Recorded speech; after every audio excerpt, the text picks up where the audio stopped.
A paz do Senhor Jesus, meu querido irmão, a paz do Senhor Jesus, minha irmã. É um prazer, mais uma vez, estar convosco aqui na gravação de mais um vídeo, tá bom?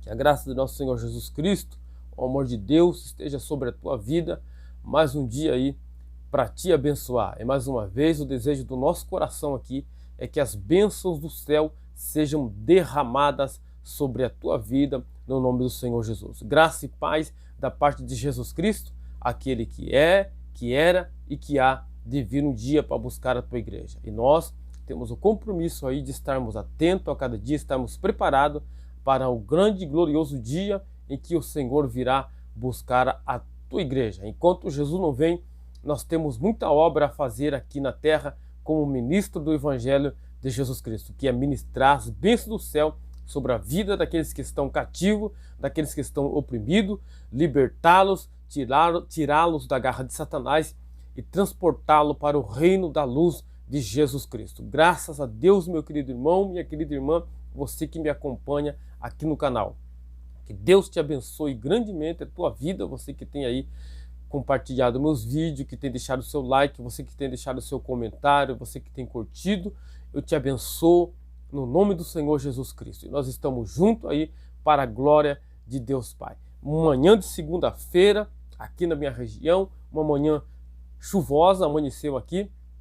É bênção do céu, é bênção de Deus. Eu sei que tem algumas regiões aí na Bahia, né, que está chovendo demais, né, que já está causando destruição, mas vamos orar por eles ali, tá bom? Mas a chuva aqui também nós consideramos ela como uma bênção de Deus, tá? É o curso da natureza, e às vezes o curso da natureza, o homem não tem como impedir o curso da natureza. Então vamos tão somente orar por aqueles que estão em aperto aí por causa da reação da natureza, tá? Vamos orar aí pelos baianos, para que as mãos de Deus estejam sobre eles aí, acudindo eles nesse momento de destruição ali por causa das muitas chuvas nas regiões da Bahia, tá bom? Vamos orar por eles e vamos orar uns pelos outros, para que assim Deus esteja nos abençoando. Passamos aí pelo Natal, né? Como que foi seu Natal, meu irmão? Minha irmã, como que foi seu Natal? E aí, bênção? Chuva de bênção? Né? Maravilha, então. Nós vamos tocando aí a contagem regressiva para os últimos, para o início do ano, né? De 2022. Então, é bênção do céu, é bênção de Deus. E estamos felizes. O tempo passa muito depressa, passa muito rápido. Faltam alguns dias aí para entrar o ano novo e desejar, eu desejo as bênçãos do céu, um feliz ano novo para todos, tá bom?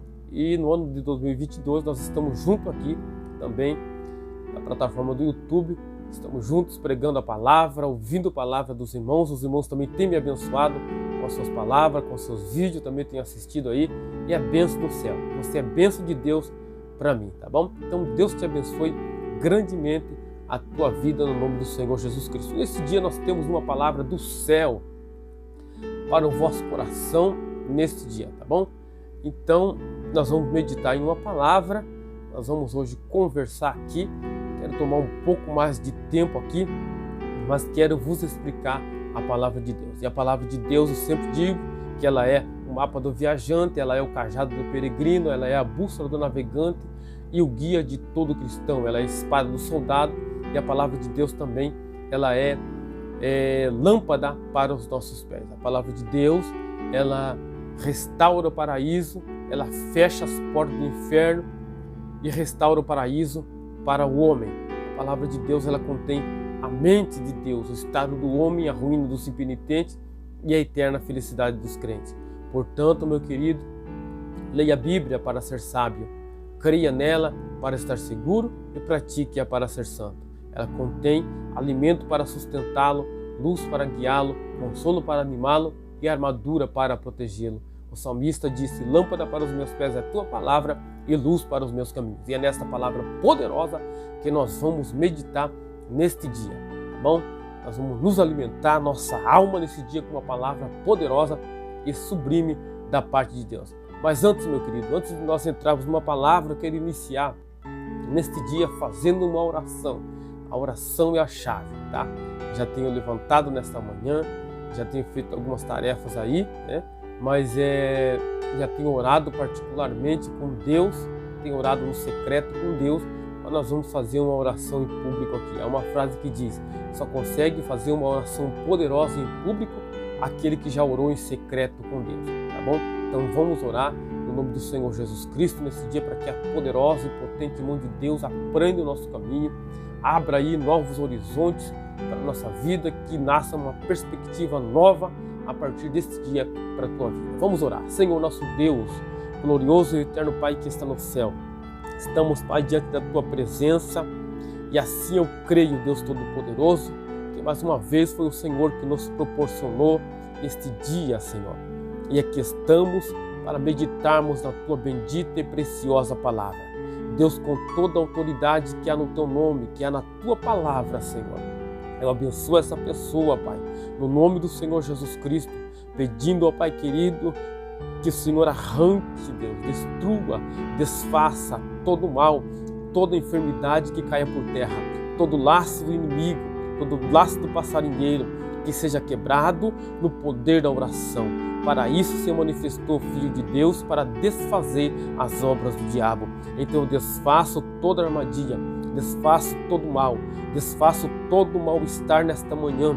Essa pessoa que se levantou com mal-estar, se sentindo mal, eu desfaço toda a dor de cabeça. Em nome do Senhor Jesus Cristo, todo tipo de enfermidade, independente, ó Pai, da raiz, do início dessa enfermidade, mas ela vai cair por terra no teu nome. Eu ministro a bênção do céu sobre esta vida, que o alívio, que o abraço do teu Espírito Santo, ó Pai, esteja sobre esta vida, sobre esta família, no nome do Pai, do Filho e do Espírito Santo de Deus. Amém. Amém. Graças a Deus, meus irmãos, por este dia. Como disse, hoje nós vamos aqui sentar, respirar profundo e vamos meditar numa palavra, tá bom? Nós vamos ver neste dia aqui como interpretar um texto bíblico, né? Como fazer aí a hermenêutica, tá bom? Se você não sabe o que é hermenêutica, logo aqui nós já vamos explicar aí para você o que é a hermenêutica, tá? Nós vamos ver aqui, ler um texto bíblico, tá bom? O texto da Bíblia aqui, nós vamos meditar, tá? Sente-se, respire e medite comigo na palavra de Deus, tá? Porque a palavra de Deus não foi escrita em vão. Toda escritura divinamente inspirada é a palavra de Deus. Ela serve para corrigir, para redarguir, para ensinar. Então nós vamos fazer a leitura de um texto e esse texto serve para nos ensinar, para nos corrigir, tá?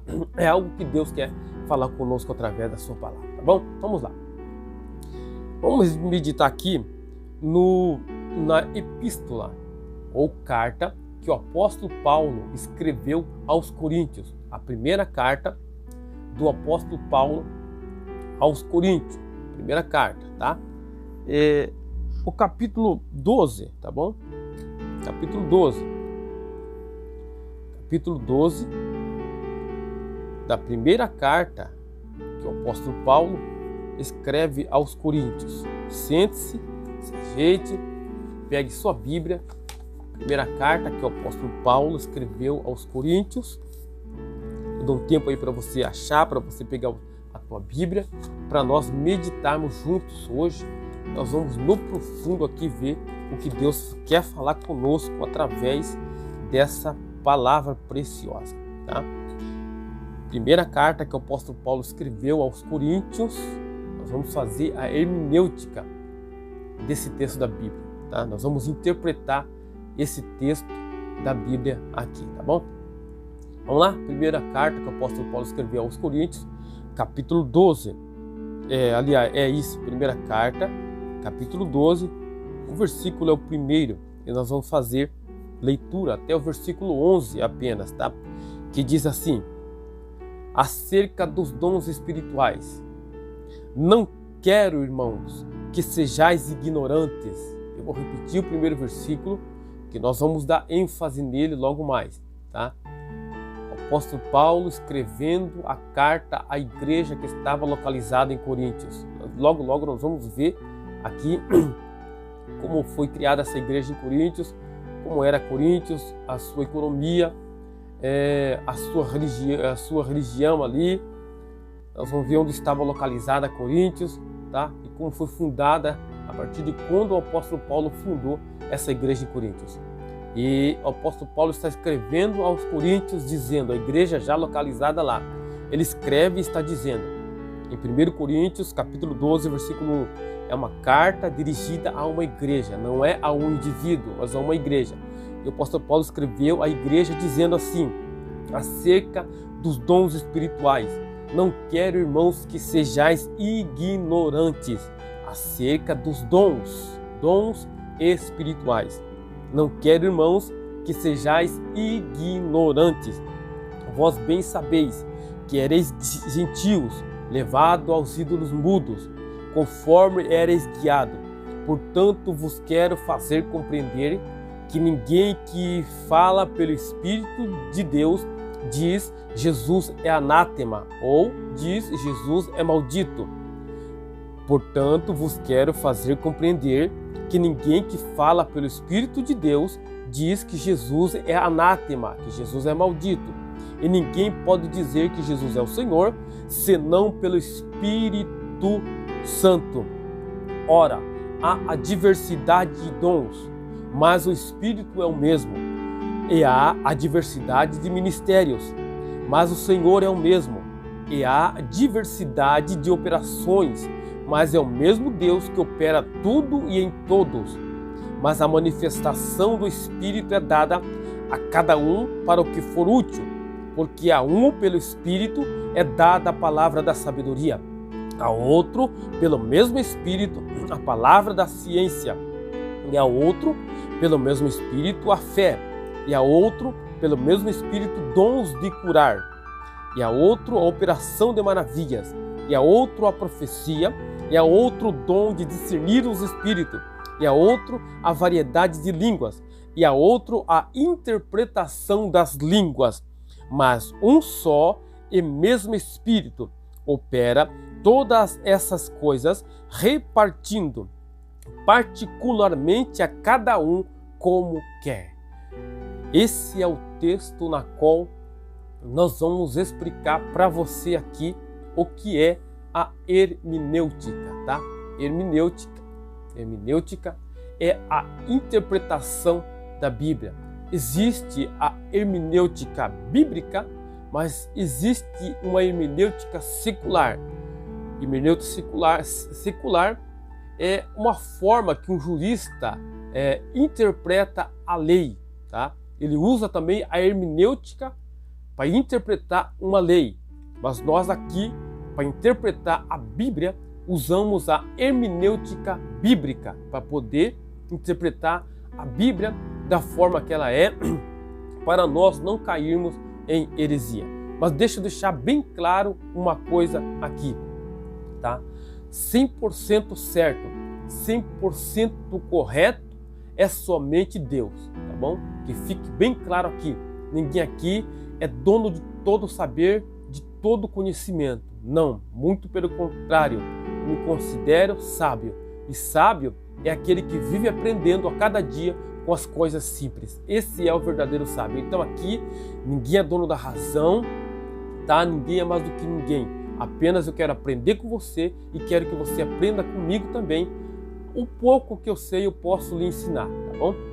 E para que nós não caiamos em heresias, para que nós não venhamos a falar coisas que a Bíblia não fala, nós devemos de uma certa forma fazer uma hermenêutica bíblica para nós compreendermos a veracidade do texto, aquilo que o autor queria passar para os seus ouvintes há 2.000 anos, há 3.000 anos atrás, tá? Quando nós fazemos uma hermenêutica, nós chegamos mais próximo daquilo que o autor original queria passar aos seus ouvintes naquela época. Isso é uma hermenêutica, isso é fazer uma interpretação da Bíblia. E assim, fazendo assim, nós não caímos em heresia, tá bom? A exegese e a hermenêutica, elas se complementam, tá? Elas se complementam. Vamos dizer que a exegese bíblica, que é outra coisa, mas é praticamente a mesma. A exegese é feita e quando nós fazemos também a hermenêutica, nós colocamos em prática a exegese fazendo uma hermenêutica, tá bom? E o que é a exegese? Eu vou explicar um pouco para você também acerca disso. A exegese é quando nós pegamos um texto da Bíblia E nós vamos mais a fundo nele para interpretá-lo. Como assim mais a fundo? Quando nós pegamos um texto e vamos na sua língua original para ver o que o autor queria dizer na sua língua original. Nós vamos também pegar a cultura daquela época, a religião daquela época, a economia daquela época. E assim nós fazemos uma exegese, que é um texto feito, uma tradução feita mais analítica, tá? Um pouco mais difícil de fazer, mas assim que é feita uma exegese. Mas também existe a exegese. Eu falei exegese e exegese. Exegese, deixa eu explicar para você também. Peço que você tenha paciência, que você vai entender o que eu estou falando aqui já claramente, tá? A exegese é uma interpretação bíblica, mas a exegese já é diferente. A exegese é quando nós lemos o texto e deixamos fluir a ideia do texto. Nós deixamos fluir a interpretação do próprio texto para fora. Isso é uma exegese. Agora, a exegese é quando nós lemos o texto e colocamos a nossa ideia dentro do texto. Aí já não é bom, já não é muito bom. Porque deixa eu dar um exemplo bem claro de você, de alguém que leu a Bíblia, tá? E que conhece muito bem a Bíblia, mas que coloca a ideia dele dentro do texto. É o próprio Satanás, porque o próprio Satanás citou a Bíblia para Jesus, mas ele colocando a sua ideia dentro do texto.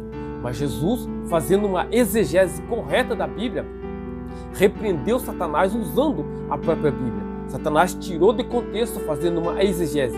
Jesus trouxe para o contexto, Lucas capítulo 4 você vai ver isso, Jesus trouxe para o contexto a Bíblia, repreendendo Satanás.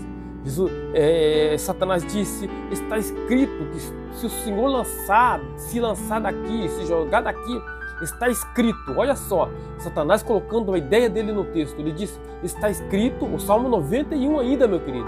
Ele disse, está escrito que se o Senhor se jogar daqui, os anjos te pegarão na mão, não deixarão você cair numa queda brusca no chão. Ele colocando a ideia dele no texto, como um exegeta, colocando a ideia. Jesus interpreta a Bíblia corretamente, trazendo para dentro do contexto, repreende Satanás, dizendo assim, mas também está escrito, não tentarás o Senhor teu Deus com prova. Veja bem o que é uma interpretação bíblica, veja bem como Jesus interpretou corretamente a Bíblia. E nós podemos também aprender a interpretar corretamente a Bíblia para não sermos um exegeta, colocar nossa ideia no texto. Vamos deixar fluir a ideia do texto. Vamos deixar que a Bíblia por si só fale. E, aliás, deixa eu já falar para você, uma das regras principais da hermenêutica é a Bíblia interpreta a própria Bíblia. Você viu que Satanás citou, mas Jesus cita um texto mais além, dentro do contexto, e repreendendo Satanás e trazendo para dentro do contexto. É porque a Bíblia interpreta a própria Bíblia. Por si só ela se interpreta, tá? Por si só ela se interpreta. Então significa que nós não podemos tirar uma ideia isolada de um texto sem ver o seu contexto.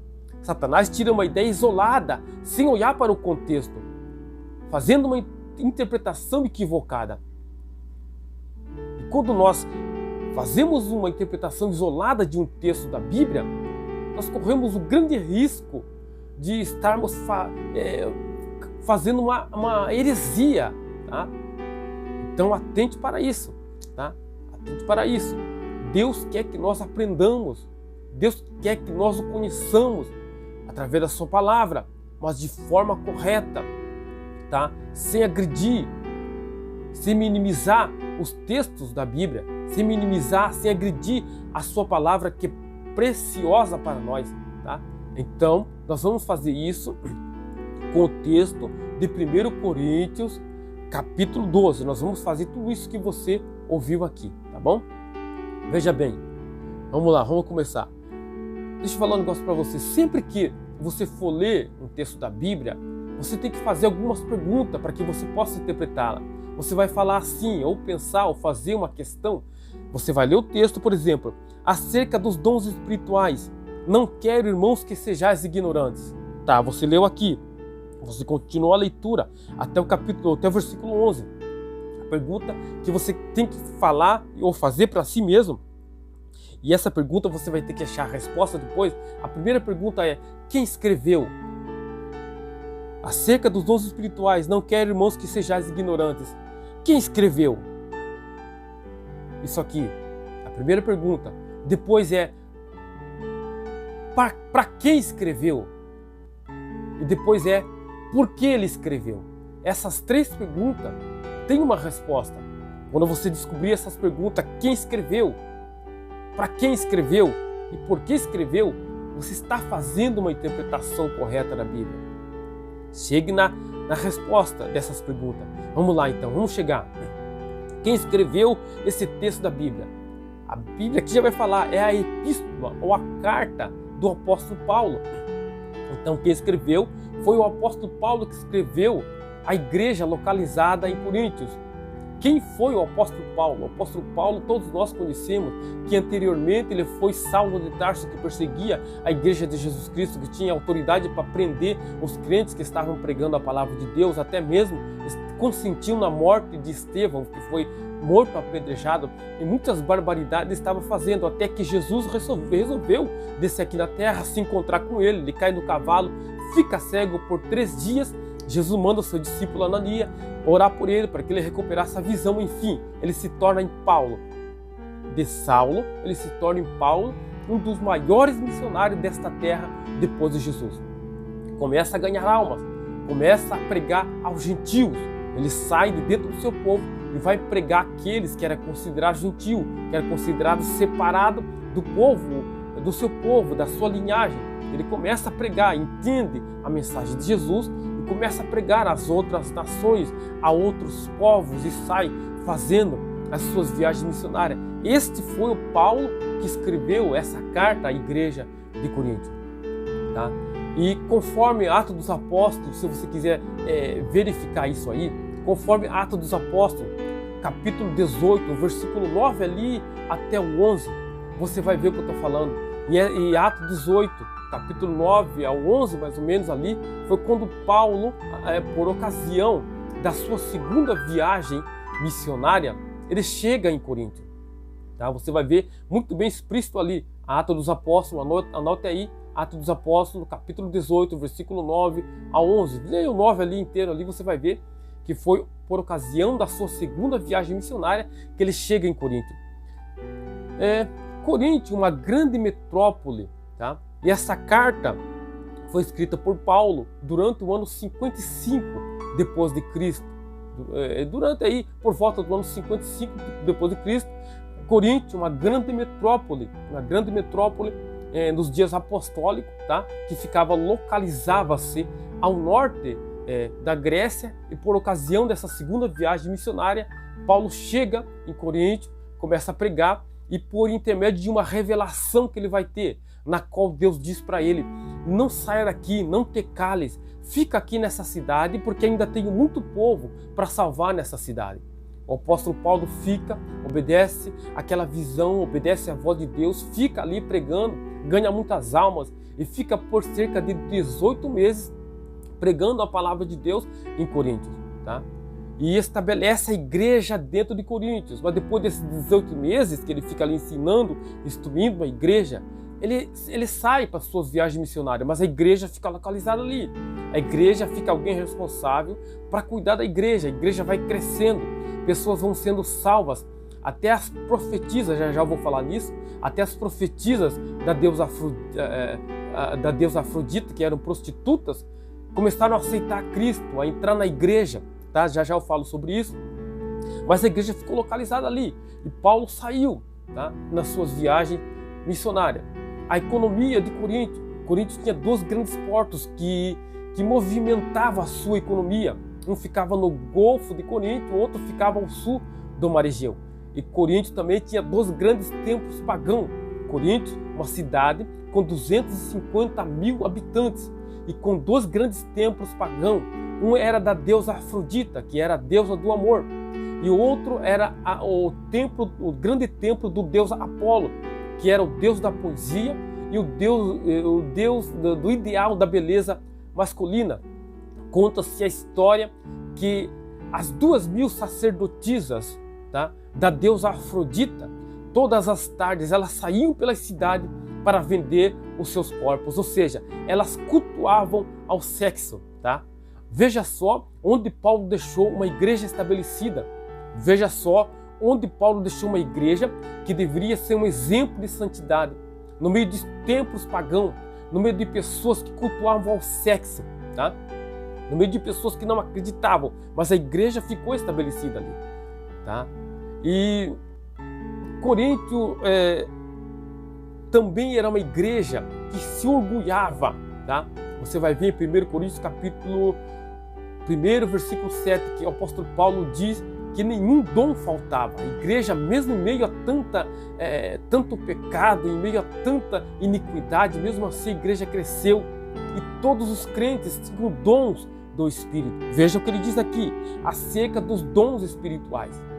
A igreja cresceu em meio a uma idolatria, em meio à prostituição, em meio a tanto pecado, mas mesmo assim a igreja estava cheia do Espírito Santo, de forma que Paulo diz que nenhum dom faltava para os crentes ali na cidade de Corinto. Entre todas as diversas cartas que o apóstolo Paulo escreveu, essa epístola aqui de 16 capítulos, vão ter 6 capítulos que vão se destacar dos demais, tá? Primeiro, o capítulo 7, o capítulo 11, o capítulo 12, o capítulo 13, o capítulo 15, o capítulo 15, apenas esses, tá? 7, 11, 12, 13, 14 e o 15. Eles se destacam dos demais. O capítulo 7 vai falar sobre Paulo ensina e traz a importância no ensinamento sobre o sexo no casamento e sobre também a importância do matrimônio, no capítulo 7. Já o capítulo de número 11 vai ser o texto áureo da Santa Ceia.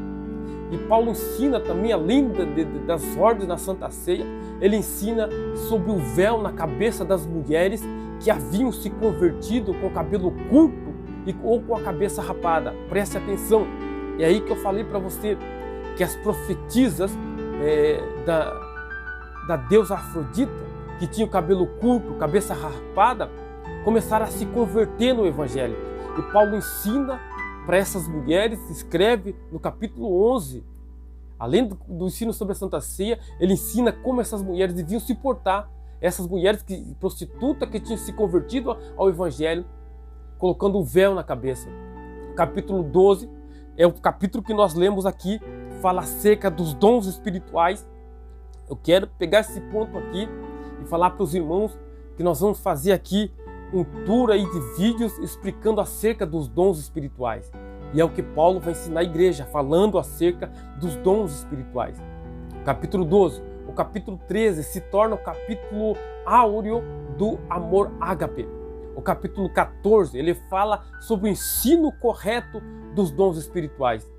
E o capítulo 15, por fim, fala sobre a ressurreição. E Paulo ensina sobre a ressurreição, que a ressurreição é a base, é o fundamento do evangelho cristão. Sem a ressurreição, se não existisse a ressurreição, tudo isso aqui seria em vão. A palavra seria em vão. A Bíblia seria apenas um livro de contos, de histórias apenas. Mas devido ao fato da ressurreição, tudo isso aqui torna-se uma realidade. Esses 6 capítulos aqui, Paulo escreve e esses 6 se destacam dos demais. Mas por que o apóstolo Paulo escreveu esta carta aos Coríntios? Paulo escreveu. Por que ele escreveu? Porque os crentes daquela época não estavam sabendo lidar com tanto poder, com tanto dons que eles estavam recebendo. Eles não estavam sabendo lidar. E o próprio Satanás conta essa história eclesiástica que estava se infiltrando no meio da igreja e alguns possuídos pelo demônio estavam dizendo que Jesus era maldito. Então o apóstolo Paulo foi claro, enfático em escrever que aquele que está com o Espírito de Deus jamais ele diz que Jesus é maldito. Por isso o apóstolo Paulo foi obrigado a escrever. Os crentes não estavam sabendo lidar com tantos dons, com tantas variedades de dons que eles estavam recebendo. Eles não estavam sabendo lidar. E o apóstolo Paulo escreve explicando para eles, exemplificando para eles.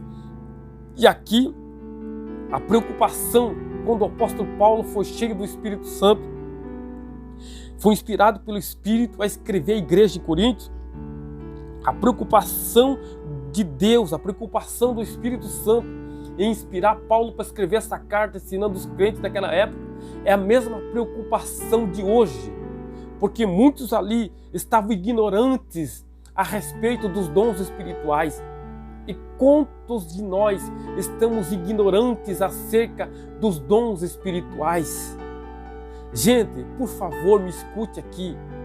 Eu tenho alguns anos já de evangelho, desde 12 anos de idade, eu recebi o batismo com o Espírito Santo. Me escute, por favor, você que acredita, você que é um homem, uma mulher espiritual, desde os 12 anos de idade.